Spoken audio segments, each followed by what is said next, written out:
from America, from England, from Scotland. I've seen various places pop up already. It's great that it's a truly international conversation with our speaker this afternoon, Catherine, who's based in Kenya. So my name is Vicki Sellick. I'm one of the trustees at WEvolution. I'm also part of Nesta, the UK's Innovation Foundation, and have the privilege of being in conversation with Catherine again. We've spoken a few times, and I have to say her story is fascinating, and there are a great number of things we can learn from her model of true empowerment of women in Kenya. So I'm really looking forward to diving into a conversation with her later. It's worth saying that a few of you might not be familiar with WEvolution or with the SRG model. And for those of you who aren't, self-reliant groups, or SRGs, are close communities, often of women, coming together to support one another. Particularly through WEvolution, they save together each week a small amount of money and choose to meet up at a fixed time each week. And in doing so, create a set of shared interests, perhaps learning how to cook a particular set of dishes, or how to build or craft something that can be sold later. And as these groups build their skills in whatever they're learning and their connection with each other, they go on to form enterprises, to earn money themselves, and to be able to use that savings pot collectively, whether it's to make loans to each other to further their business interests or to help each other out in a hard time. And we found particularly the power of this model is both about giving freedom, confidence, the ability to earn money yourself, but also really about having a community, having connection, having confidence, knowing that you are loved and cared for and valued by a community of fellow women. And yeah, these self-reliant groups are modeled based on those that take place in India, where there are millions of self-reliant groups. And it's in fact the 10th anniversary of WEvolution first seeing these in India and visiting them in person. Many of our members went back this year to see them again. And so it's lovely to see how far the movement has already grown in 10 years, both in Scotland, in Glasgow, in Clyde, Dumfries, all sorts of places, but also in Manchester, in Wales, in the Netherlands. Really the movement is growing with people wanting to take this particularly self-led, self-reliant model rather than an interventionist model to support women in communities. So today is the first in a series of conversations which are being held by the David Hume Institute and by WEvolution. And a few of you have already mentioned in the chat, this doesn't look like a normal Zoom call. It's actually a webinar. So unfortunately, the only faces you'll see are mine, but less unfortunately, the lovely Catherine's as well. But that means if you're worried, don't worry, your microphone isn't on, your camera isn't on, we can't see what you're doing at home. But I would love you to interact and engage. Please, as other people are doing now, interact on the chat. You can add your name, tell us where you are in the world, tell us what you know about self-reliant groups or how you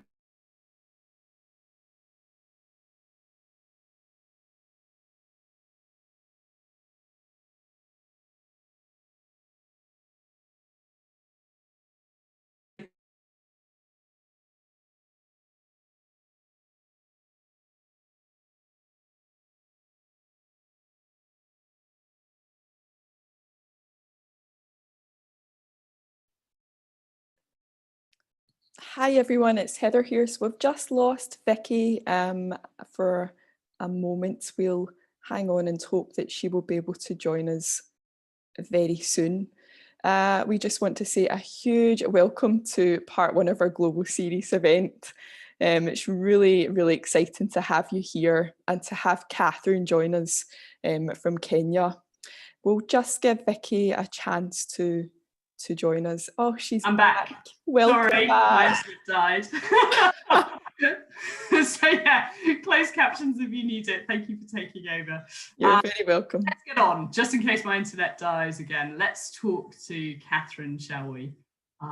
So Catherine, you are the founder and profound innovator, multiple-time innovator of Life Boom Services International based in Kenya. Thank you for joining us. It would be great to hear all about how your story started. So let's go back. It's 1999, more than 20 years ago. You're an incredibly high-performing, overachieving headmistress of the local school, and you're doing incredible things in your town in Kenya, but you spot something else is going on and decide to take a different path. Introduce us to your story and tell us more. Thank you very much, Vicki and WEvolution, for having me here. And yes, it is 1999. I am about 31 years old, and I'm doing very well as a high school principal. And then it happens. I begin to feel some kind of instability coming from the inside of me, getting very unstable about the job I was doing. Not because I did not love teaching or being an administrator of a high school, but because I was experiencing young girls under my care who were going through very difficult times. And in 2001, one parent sat across from my table, and she had her daughter at home because she could not pay the school fee, the money needed for her to continue with learning.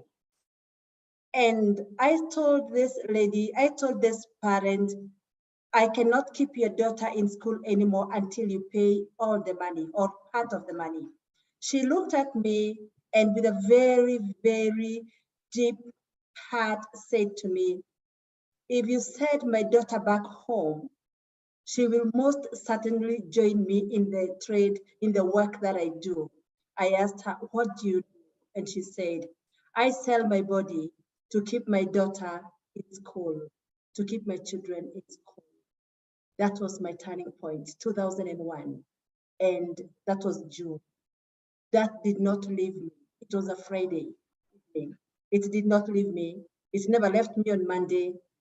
And what I knew was that I needed to step out of that office space, go out to the field, go out to the streets, go out to some other space and support women who are suffering, women who had to sell their bodies, not because they loved it, but because our very patriarchal society, because our very systems and structures did not allow for women, especially those without an education, to rise above the circumstances in their families. Yet majority of my parents were single mothers, those who were parents in the school that I taught. And yes, come the end of 2001, I submitted my letter of resignation from the government. All this happened, all these reflections happened when I was taking my master's class at the University of Durham in the UK. And when I got back home, on landing, I told my husband, Joseph, I am resigning. He asked, where are you going? I said, I do not know. I think he had had enough of my drama, and he just went silent. I went home and told my dad, Dad, I am resigning. And he asked me, where are you going? I said, I do not know. And he looked me in the eyes and told me, daughter, take up the challenge. I resigned, and off I went to the streets. It's absolutely incredible, Catherine, to hear how it all began and that real sense that there was something more profound going on, and that calling almost that you must do something, you must help these women. So what did you do? You've resigned. How did it all start? How did Life Bloom begin to come? Which group of women did you work with first? 2002, I was pregnant with my second child, my son. And so I was at home, jobless. I had negotiated my way out of a payroll. And I had a house help, a nanny, who worked for me during the day and went back to her house in the evening. Also, I thought, until I caught her, quote unquote, 2 or 3 times over sleeping during the day, more than a nap. And I asked her, why? What makes you sleep? And she said, after a couple of weeks, she told me, I'll give you the reason. I'll tell you why. She said, I have 9 children. 6 are my children by birth. 3 are my brother's children. My brother and his wife died, so they are orphans and they are with me. I have chosen not to allow the children to go to the street. Instead, when I leave your house at 5 p.m. every evening, I go back at my house, check if there's something to cook, if there's food, well and good. If there's no food, I leave the children in the house and I go out to the streets to work throughout the night, to service men, and come back in the morning and come back to your house. And that's the reason why I must catch sleep in the afternoon, because I work throughout the night. I sat her down, we had a conversation. This time counseling was very fresh. The skills were very fresh on me because I had just graduated from Durham, University of Durham. And from there, we began talking about our children, how they go to school, join school. They were not in school at all. So I went knocking in every school that I could lay my hands on and ask whether there was a vacancy for one more child. I called my friends together and we were able to pay the money for school. Remember, I was jobless, so I did not have a penny to my name, to my payroll. So we bought uniform, we paid school fees, and out of the 9 children, 6 of them joined school. That was 2003, January. And the friends to this woman who was my nanny kept asking her, what is making you change? What's happening? And she'd tell them, come and see. Before long, I had 16 women. Before long, they brought others and they could not fit in my small house. And I got a little space in town, got my first office where the 16 plus women could come for a therapy session every Wednesday. And it all seemed like the pattern was the same. I did not go to school. You see, my brothers were educated. I was not educated. You see, I got a baby when I was in high school or primary school. You see, I could not go back to school. My father sent me away. My mother could not hear of it, that I was bringing another child into the family. I came to town, Naivasha town. I got a few friends. They showed me how to make easy money. But by the time they are talking about easy money, they are crying. And I knew it was not easy money. It was very hard earned money, where they had to negotiate, where they had to trade their dignity for money to place food on the table, for money to take their children back to school or to have their children get an education. And I began to wonder what to do with 100 plus women. And a friend of mine told me, you know what? You can register a nonprofit. And I registered Life Group Services International. That was 2004. That's fantastic, Catherine, and so heartbreaking as the comments in the chat to hear the stories, not just of one woman, but of 16 women and then 100 women, and how profound that you were able to create a safe space where they felt like they could tell the truth, they could be honest, and also just physically be in an environment with you, be in this building with you in town. You mentioned therapy a few times, and that's your background and your degree training.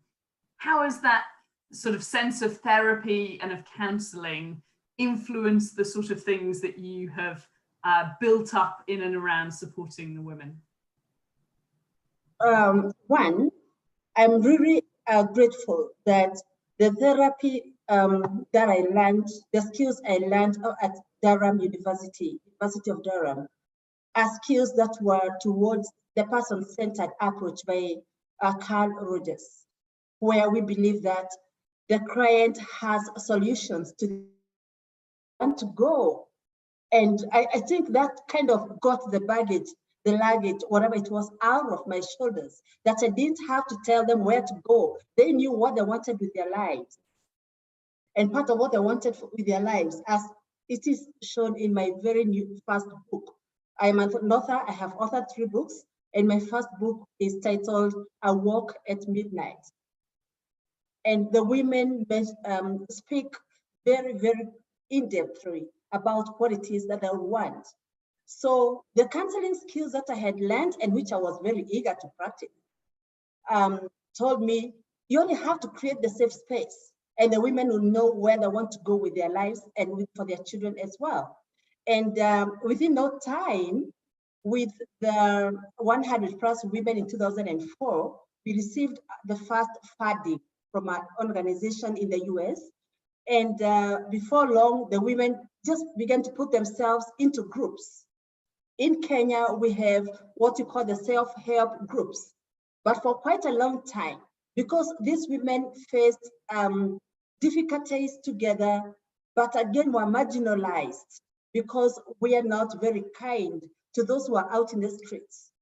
We stigmatize them, we marginalize them. So a long time they did not have an organization or a platform on which they would feel safe enough to develop their self-help groups or working collectively to achieve the goals of educating their children, paying the rent, or even putting food on the table. And by 2006, with more than 500, 600 women and counting,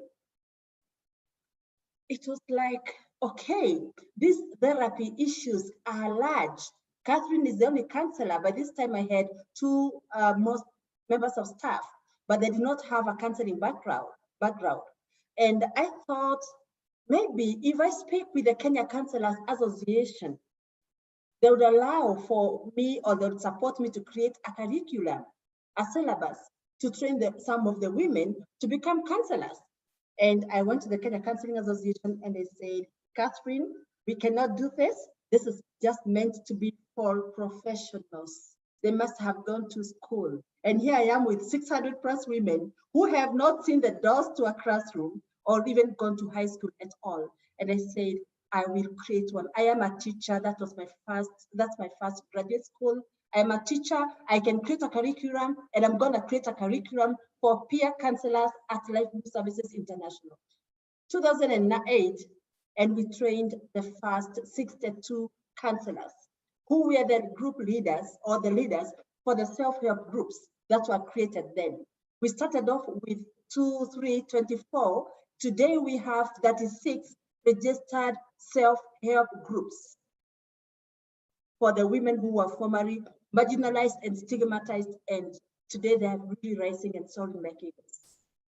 That's absolutely fantastic. And I think we're at a sort of similar stage with WEvolution, actually, around 50 self-reliant groups registered across Scotland where women are choosing to come together collectively. And I hear in what you're saying, Catherine, some of the things, my work at Nesta, sort of analysing innovation and thinking about ecosystems of innovation and what supports people.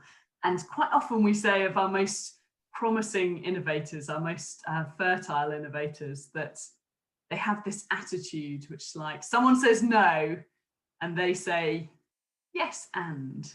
And I love in your story there where someone says, why on earth would we allow these people to be counsellors or to have a training curriculum or to do this work themselves? And you said, hang on, yes and, you know, surely there's a way, surely there's a route through, surely there's a possibility here, and you find a new solution. Think of a different way to approach things. I love hearing that that is sort of in you and in your character too.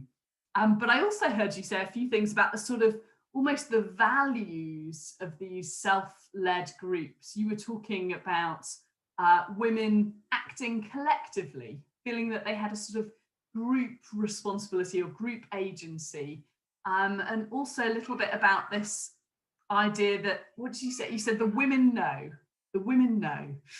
You were talking about, we don't need professionals. The women know. They can be upskilled. The women know what they want to do with their lives. They know what their next step is. I think that's two values that we definitely see also in the SRG movement, this sense of collectiveness, that we want to do things together, but also that the women know that there's no need for someone from the outside to tell people what to do. The women know. So tell me more. Are those some of the values? What other values do you see in your work and in your self-led groups?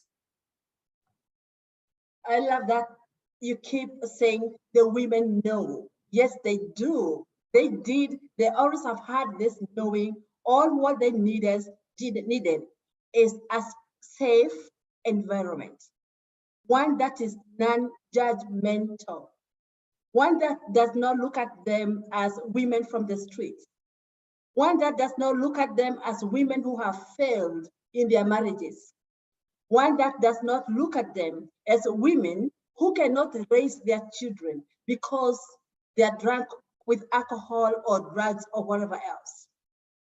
They know, and their dreams and visions are large, they are big, just like mine and yours and everybody else who is on this panel, on this platform tonight. They know.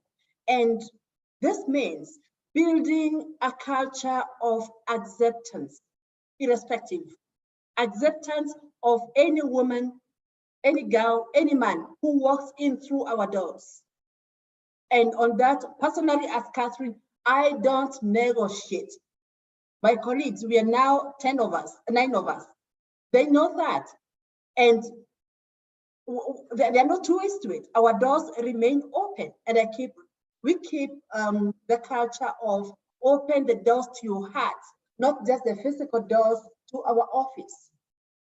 So that anybody can, and everybody can feel comfortable enough to step in. And this is the same thing and culture that we're teaching the mentors that we have on the program. And as I said, we started off with 62. Today we have more than 1,600 mentors who also carry the value or commit to the value of paying it forward. This is not yours. It has to go through you to the next person.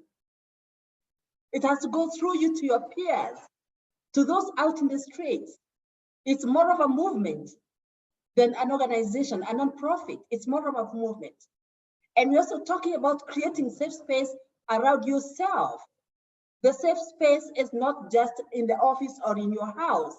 Let you be the person who can be stopped along the way as you're walking across town by a woman or a man or a child who is in trouble. And you have time to actively listen to the other person. We listened to you. Go out and give it out. Go out and spread it out. And that's the reason why, Vicki, today we are boasting of more than 10,600 women, girls, and men beneficiaries of our program. That's absolutely amazing. What a staggering number. Tell us more. Tell us more about, tell us a story of someone, one of these 10,000, where you've seen a real impact because of this approach. I'll not mention her name. I was with her yesterday. And on the day I spoke with you, Vicki, on Wednesday, you realized we were talking, I was in the car because I was in another function. This lady joined Life in 2004. And she was bad news, quote unquote, bad news, real bad news. And the chief, who is an administrator of the location or the zone where this lady comes from, called me and asked me to go out and meet this lady at her house. And I did. She had 4 children. She has 4 children and went up to primary school 5, class 5 or 6, got married, left her marriage. By the time she was 21, 22, she was out in the streets because she had 4 children to feed, but no man in her life, and nobody taking a girl with 4 children to marry her again. I mean, that was not going to be possible. And her mom was also a woman coming from the streets. She joined a Life Room, and within a short period of time, her leadership qualities, potential was coming out so well that we'll find her conducting sessions even when the staff members have not joined the group. She's already taken up the leadership. And I said, look at this. So in 2008, she was trained among the 62 peer counselors. Then in 2009, I graduated with leadership through Women for the World at Santa Clara University in California with leadership, transformative leadership. And for me, the world was just starting again, was just beginning again. Got back home and integrated into the same curriculum. Now I integrated transformative leadership skills so that it was not just counseling, it was counseling and leadership. And this lady was amongst the first that we trained. Now, as we speak, she has a self-help group where she mentors young girls and other women. She has 6, actually not 1, but 6 self-help groups that she coordinates with more than 60 women. And that's the lady who is today raising the voice, amplifying the voice of those who are marginalized at our county government level. And to a point that just a month or so ago, when the policy for our county on gender issues was developed, I took her with me to the meeting. She stood up and said, hey guys, excuse me, women who are out and being prostituted have not been captured. Their needs are not captured in this policy document that we are reading today. So where are we? We are here in Naivasha.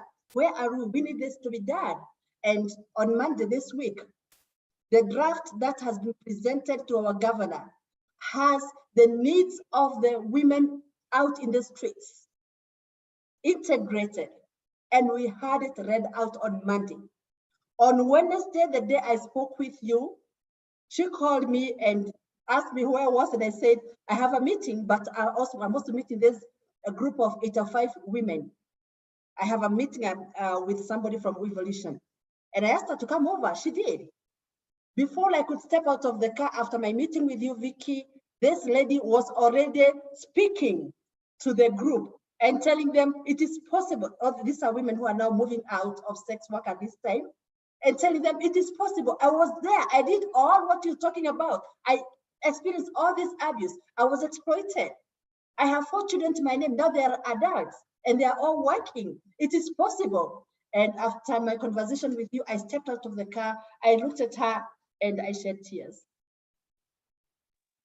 Absolutely, as I feel like I might now, even just hearing this story from afar.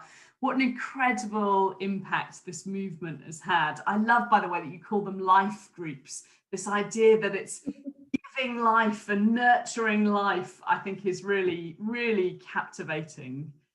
We sort of sometimes wonder how do we get these things to grow? How do we get them to scale? And you've got this incredible story of scale from 1 to 16 to 10,000. We've thought a little bit of WEvolution over the last few years. You know, how do we get this model that we're really captivated by and think is brilliant to grow? And for a long time, we wondered, should we be a franchise, essentially? You know, a bit like McDonald's. Basically, if you want to run a self-reliant group, here's the logo, here's the toolkit, you must do this, you must do that, you can't do this, etc. And we actually steered away from that because we felt like we wanted to be a movement. We felt like it was much more within our values that we said, we don't own this thing, we help facilitate it, but we are proud to be part of a wider movement. And I heard you use that word movement earlier. Tell me, as sort of movement building been the way that you have grown Life Bloom as well? Yes. And not just a movement, but a movement that is self-propelling. You don't have to push. We don't push. It just keeps growing. It just keeps expanding. From the 62 women we trained in 2008, as we speak, one of them is the chairperson of the board of directors at Life. And apart from, I think we lost 3 or 4 along the way, they died. And all the others, we keep tabs, we keep track, and all of them are either working in organizations or with the government, or they're working in their own businesses. But all of them have a history of just expanding and expanding. And, you know, every day there's somebody new who joins the organization or the movement. And apart from that, we have, in the last 3 years, the women groups, the 36 of them, and also girls clubs, because we are now working among teen moms, girls who have become pregnant when they're young and they're in their teenage and they're out there, they're not in school anymore, and taking them back to school. Amongst them, we have created 2 parallel lines of movement. One is called Women Champions for Change, where we have the 36 groups. And we have Girls Champions for Change, where we have 6 clubs right now, preparing them not just for supporting each other when there is they have challenges in school fee to pay school fees, or when they have challenges to get food, or when they have challenges to, but also to celebrate together, to face difficulties, like the COVID season. It's the self-help groups in the movement that held the women together. They're the ones who shouted, who called and said, we have these households in our neighborhood that are going without food. Their houses have been locked up because they cannot pay rent. And as Life Group, we began to fundraise, and we got quite a lot of money, I would say, to support the more than 280 households during the COVID season. However, not without the mentors or the leaders in the movement already looking for resources amongst themselves and supporting some of the families. And those who are in self-help groups already had done their savings, whether it was to buy a parcel of land or to take children to school. That's the money they went back to. They went to the banks, withdrew the money, and they were able to have food and have their children, clothing and rent and anything that was needed during the very difficult times of the COVID time. Oh yes, it's a movement that is telling the women and the men, they know where they want to go and they have solutions in their hands. And this is a movement that Life Group is expanding.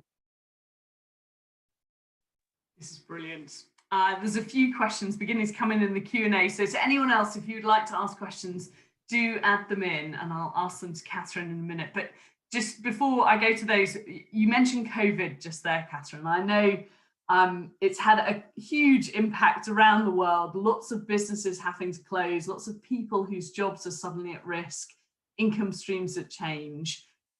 Certainly at WEvolution, we've had to close, very sadly, some of our bases, our hubs, where women would sometimes get together to make things or to use shared tools and resources.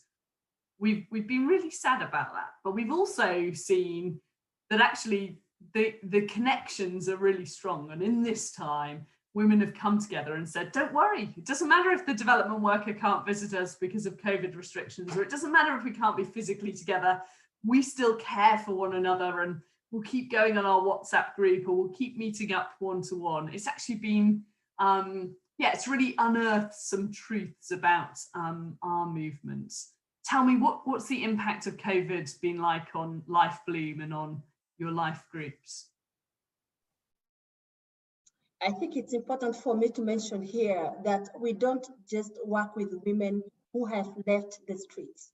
We also work amongst women who are still in the streets. And especially those who are willing to live the street life, whose circumstances are, if I have an alternative income stream, I will jump into that for that opportunity immediately. And so COVID brought kind of like 2 different consequences or repercussions. One, in Kenya, we had the curfew. We were not at the lockdown, but we had curfew that you get back to the house by 7 o'clock, by 8 o'clock, 9 p.m. I think now the curfew is at 11 o'clock. Yet, this is the time that those who are out in the streets go out to fend for their families. And that meant that they had to stop going out to the streets because the men are also at home. That was one group. The other group are those who had alternative income streams, who were already maybe in business, or who are employed and their jobs, just abruptly were cut off from their jobs. So for the first group, they began to do much more of home-based sex work. which is not a very good thing, considering that the children were at home and are still at home because the schools were closed. And this is one of the, the crying, the tears that women have really had to bear with during this time. They're coming to us for counseling because the men who are they're moving out with, they don't meet them anymore. And when they have to do it from their homes, then they don't know what to do with their children. Yet then we have the other women who had taken steps and left the street work. Majority of them relapsed. There was nothing else to do, so they were looking for clients alongside the women who were still in sex work. And this was quite a hard thing for all of us when we started off. And this is where we began to work to cushion the women, looking for funds, for resources, crying out to our international friends to help us, some of who are on this platform today, I can see 2 or 3 of them, to support us to be able to give food to these households as they began to rise from the effects of the pandemic.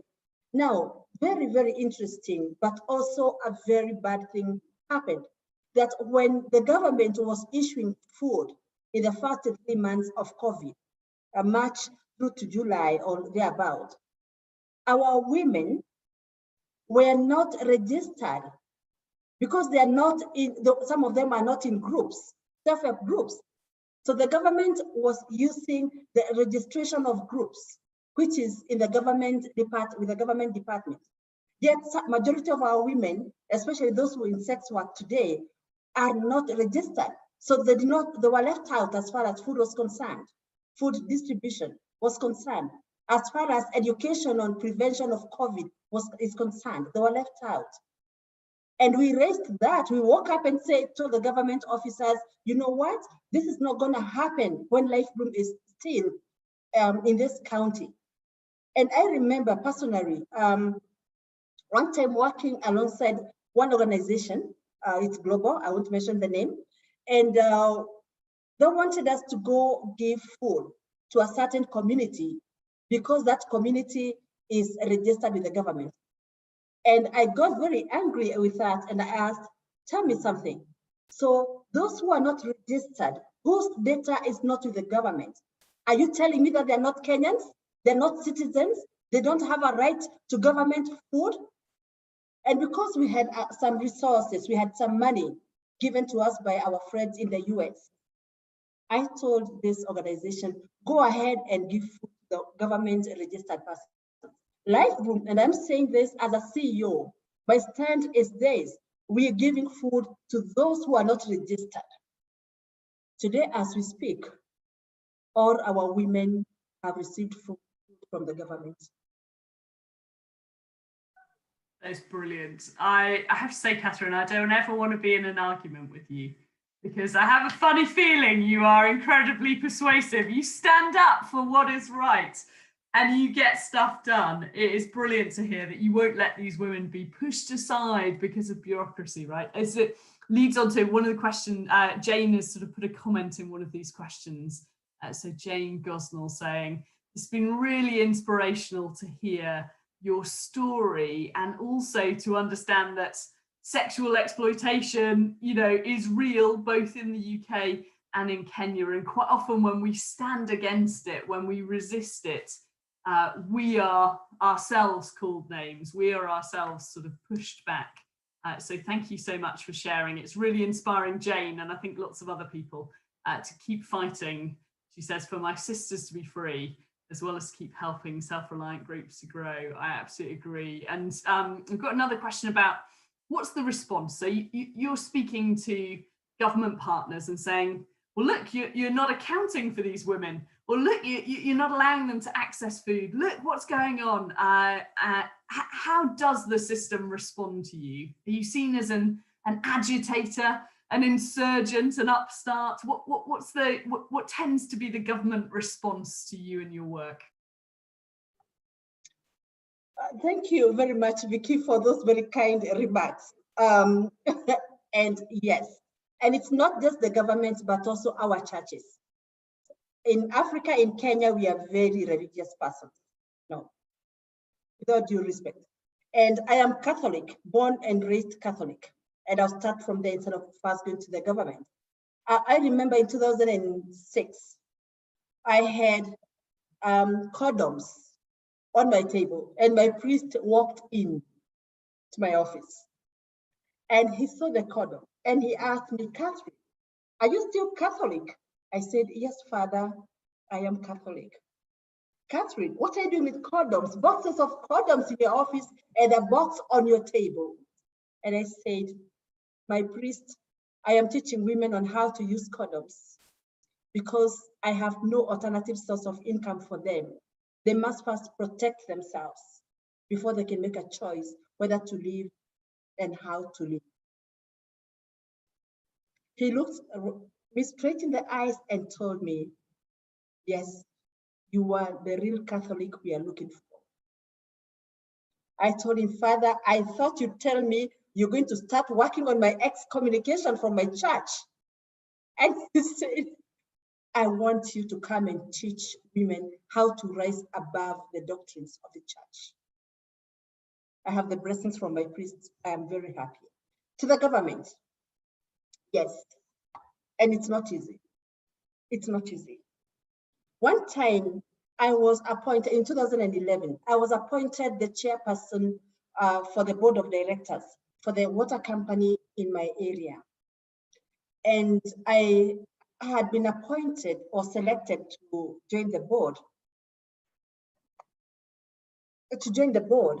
Because I represent women. I had interest to represent women at the board, and I was appointed.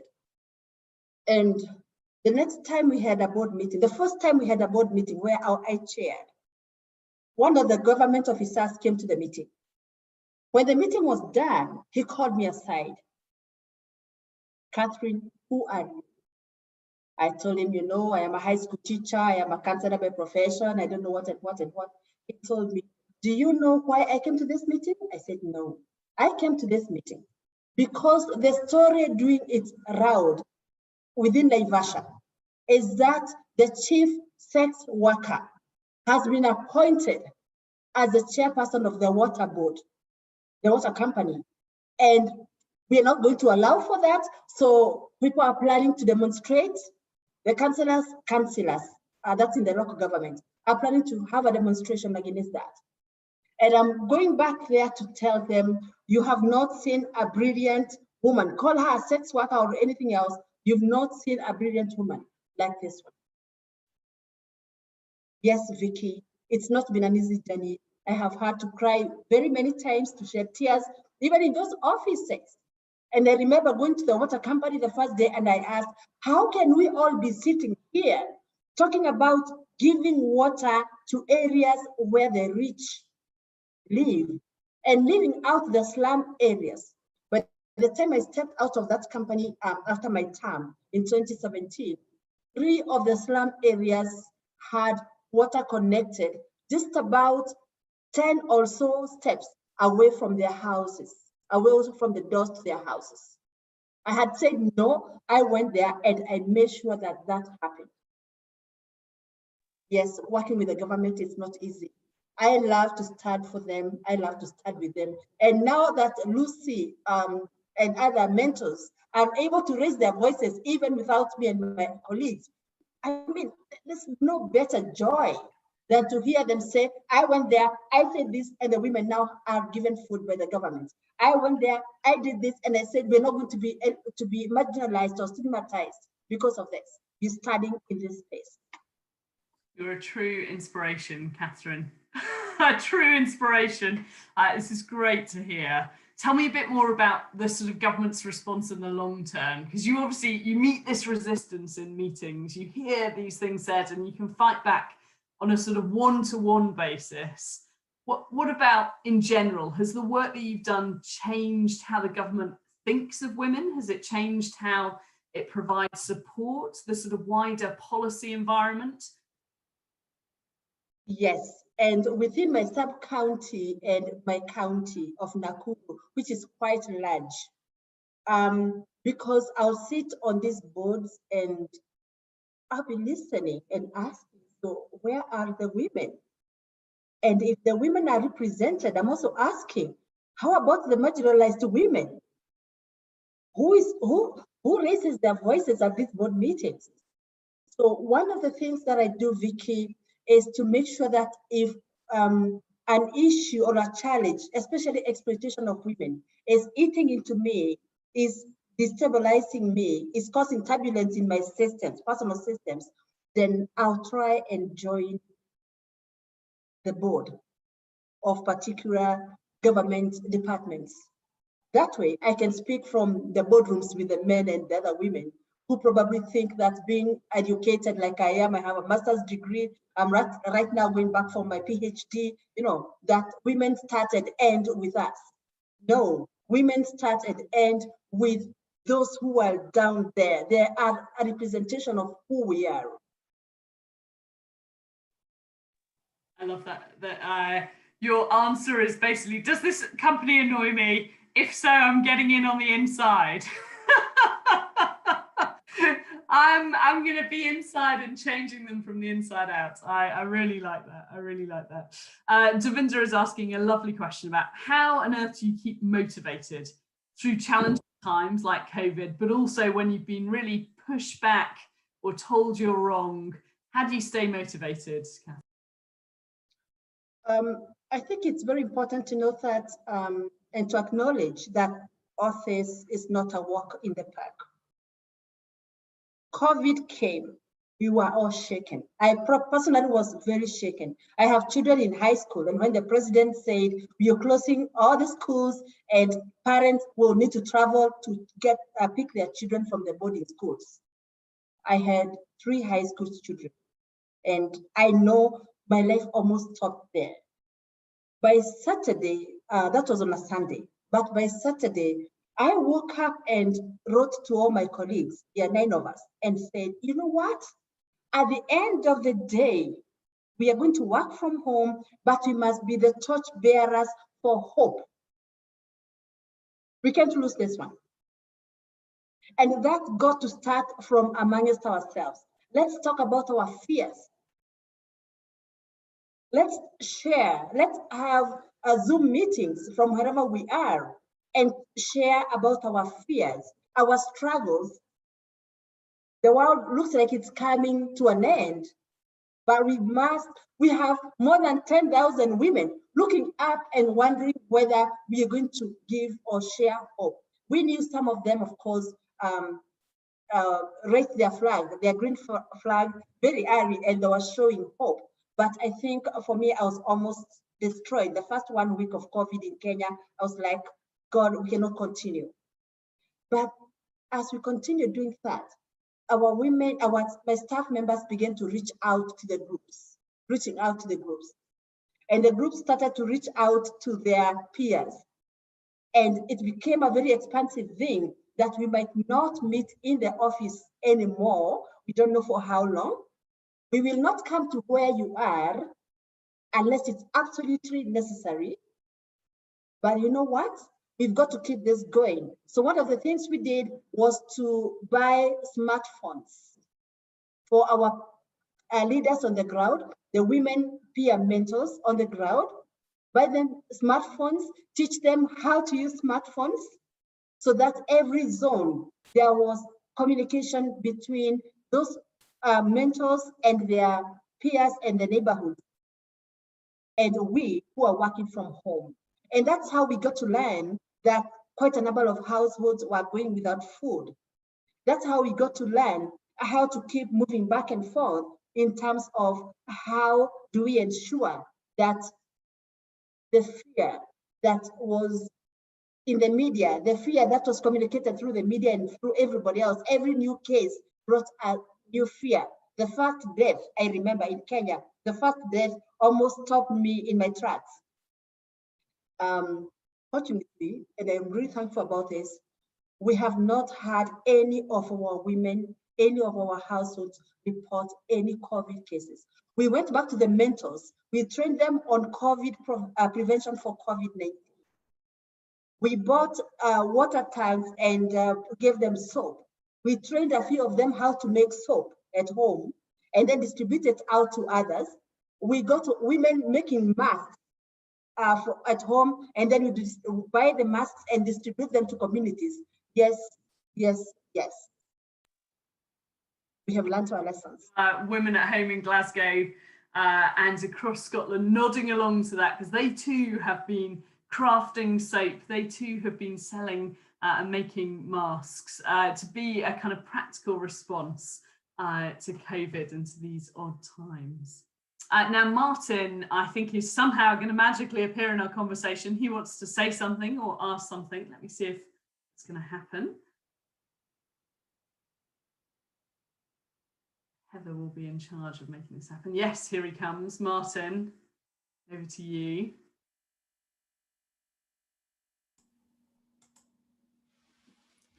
And it has happened. Wow.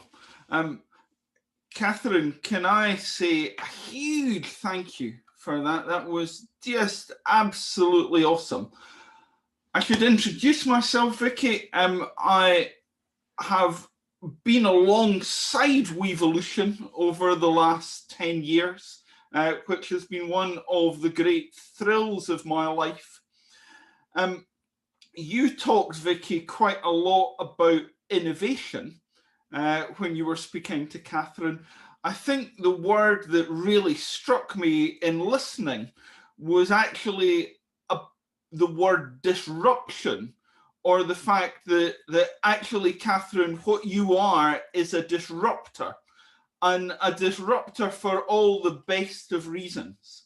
And one of the things that has really struck me over the years, and it's probably got me really angry over the years, is that people in this part of the world often look to places like Kenya and think, how do we help? And we are not nearly enough disrupted by the wisdom and the knowledge and the insights which you have to offer. And the story of WEvolution is a story of learning from people in other parts of the world how to change things. Now, I am going to be doing a wee bit of work alongside WEvolution and the David Hume Institute over the next couple of months, which is probably listening into these stories, listening into this series, and then trying to bring together a group of people who would like to think more about what we've heard, how we can be challenged, and how we can be inspired by what we've heard. So my request would be, in this webinar, there's only really been able to be 2 people that we've seen. But if you would like to be part of a conversation that sees 10, 12 other people, and we have a conversation about what Vicki and Catherine have been talking about today, then can you let people in WEvolution know, and we will try and organise that over the next couple of weeks. Is that okay, Vicki? And is that okay, Absolutely. Catherine? Thanks, Martin. Really helpful. In fact, if you want to sign up to that now, why don't you just type the word yes into the chat, because then it will be tagged with your name. We'll be able to find you, follow up with you directly. So just type the word yes. Here they come. They're streaming in. The yes, yes, yes. Excellent. Excellent. So, Catherine, we're almost out of time, but Angus is asking, who would you consider as being your most powerful ally in your work? Who's got alongside you, advocated for you, and really allied with your cause? Oh, there are many, but I'll mention 2. One is here in Kenya, my partner, my husband, and I have 2 others in the US. One is a woman who I met in 2006 here in Kenya, and she's from California. I know she's not online. And the other is from Washington State, Kedra. Kedra is online. I love and I really respect that they have lots of, they accommodate by disruption, let me use that term, intentions and my crazy kind of things that I do or I don't do. And the fact that I just cannot sit back and watch the very vulnerable in our community go down the drain. I'll shout, I'll scream. And these 2 or 3 women always listen when I do, and they come back to me. That's great. And a final question from Wes, who's been talking about, it seems like there's lots of sort of structural problems that you're trying to deal with, reasons that women end up on the street, reasons that perhaps people are in poor relationships or can't talk to the government, all sorts of things going on, all sorts of things. What's your approach to the sort of prevention versus cure and treating the symptoms that you see of that? How much do you educate people on different relationships? How much do you do to try and get girls into school early so they've got an education to rely upon, etc.? Tell us a bit more about that. 2 ways. One is that it's got to start with me. I am happy that I am a teacher. And being a teacher, I know the value of education. My mother too was a teacher. And when I look at my children and imagine that they have all the privileges in the world, and then I meet the children who are not in school because maybe their parents cannot afford, their mothers cannot afford, because of the circumstances in their lives, then I know something must be done. And part of it is not only to educate the mother or the parent about this, but also to get to the nearest education office, government office, and find out how we can place these children in school. Lifeboat currently has 17 children that we are supporting through primary school, who were never in school before, and some of them are teen moms, both boys and girls. Secondly, is to not only disrupt the boardrooms, conversations by being there, but also to teach others about the same. And very important, in 2009, when the first women in my group said they wanted to learn skills, like what I see WEvolution doing, baking, catering, knitting, whatever it is. And I went around asking the colleges, the polytechnics around, government polytechnics in Kenya. And they were like, no, we cannot take those women. They have been out in the streets. They don't have a basic education. That I said nonsense. The next thing I did was to begin raising money to build the first school for the women that we have built in Naivasha. And it is called Women One-Stop Center. I have no idea where money was going to come from, where the piece of land was going to come from. I think that is one of my most crazy moments in life. And when I asked for a gentleman in my circles, who is an architect, to make a design for the house, for the school, he asked me, Catherine, where's the piece of land? I need to visit the land and do this and the other. And I said, the land is in here. So you got to give me a design because I must raise funds. And I went straight to Global Giving. I don't remember who introduced me to Global Giving platform. And they put up a project there. And we were able to raise money globally to be able to build that school. We have 2 classrooms already done. And today there's a meeting going on, a group therapy session going on in those 2 classrooms. I said, if this government cannot build a school for those who have not been to school, I will do that through Lifeboat and prayerfully. Others will come up along the way. Oh yes, you've got to be bold enough to have the movement happening from within, and nothing can stop that. It's just unstoppable. Brilliant. What a lovely place to end, Catherine. I know you've shared some of the links to various websites where we can read a little bit more about your work. My colleagues from WEvolution will add in a link now where participants, you can sign up to hear the next talk in our series, which will be on the 20th of November at 3 o'clock, where we'll be hearing from Salomon Raydan, sorry for mispronouncing your name, who will come to us live, zooming across the world from Venezuela to talk to us about alternative credit and alternative finance. And there's also an opportunity for anyone on the call, if you want to talk more, you can join the WEvolution Facebook group, tweet us, talk to us, engage and keep this conversation going. But Catherine, I have written down 2 phrases I think I might pin to my computer screen.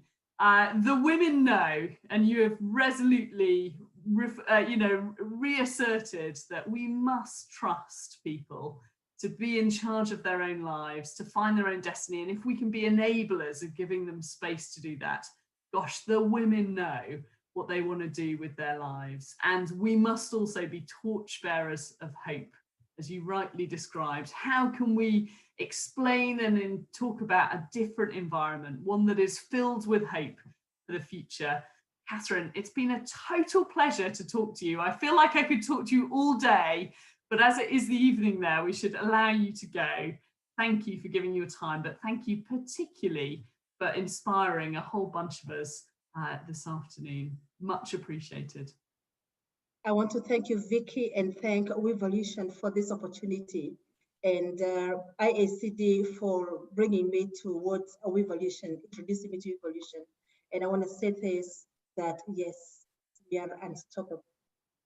If there's any time that we needed, it's this COVID time to be the torchbearers of hope. And the movement must start from within.